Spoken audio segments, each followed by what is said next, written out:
In a world of chaos and despair, where nature's gift we often impair, the time has come for us to raise, to open up our hearts and eyes. Gone are the days of turning away from the truth that we cannot delay.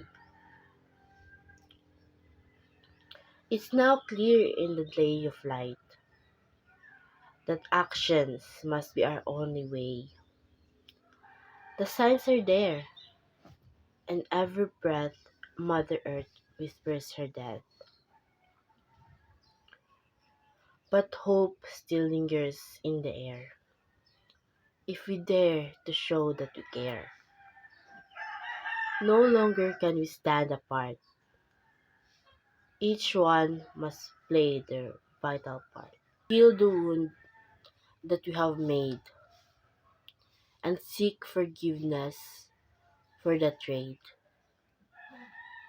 So let us raise and make a stand to reshape the world, the world, to reshape the world with a gentle hand.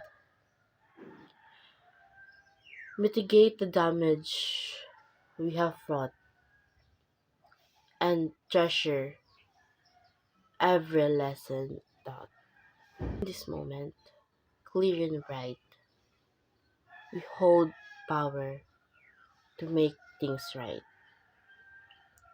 to act with love, to act with care,